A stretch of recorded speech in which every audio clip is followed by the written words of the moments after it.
A British woman, sentenced to death for drug smuggling in Bali, has written to the UK government asking for legal help or funding for an appeal. Lindsay Sandiford, 57, from Cheltenham, says time is running out and she could be executed within a few weeks. The Foreign Office said it stood ready to provide support at this difficult time, if requested. Sandiford was found with cocaine worth an estimated £1.6 million when she arrived in Bali from Thailand in May 2012. Sandiford, who faces death by firing squad, claims she was forced to transport the drugs to protect her children, whose safety was at stake. Tough laws. In a letter passed to the BBC, Sandiford appealed to UK Foreign Secretary Philip Hammond, who is due to visit Indonesia this month.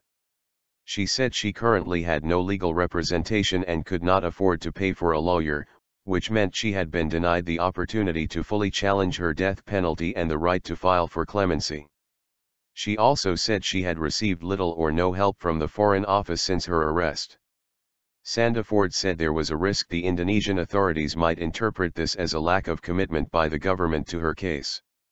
The Foreign Office said it had consistently provided and offered consular support to Sandiford, which she currently declined to accept. We are closely following Lindsay Sandiford's case in Indonesia. We stand ready to provide support at this difficult time, if it is requested, said a spokesman in the British Embassy in the Indonesian capital Jakarta. The UK strongly opposes the death penalty in all circumstances without exception. We have made representations about the death penalty to the Indonesian government, and we will continue to do so. Last year, Sandiford challenged the UK's government's policy not to fund Britons facing capital charges abroad. Although the UK's top court dismissed the appeal, the judges called on the government to look at her case urgently. The Supreme Court's written ruling said the local court seemed to have ignored the substantial mitigating factors in her case.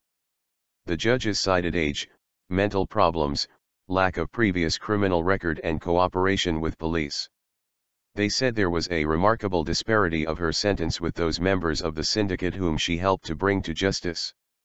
The BBC's Karishma Vaswani said Indonesia had some of the toughest drug laws in the world, and last month it executed 6 people, including 5 foreigners, on drug-related offences. Indonesian President Joko Widodo had recently declared he would reject all clemency appeals from drug convicts, she added.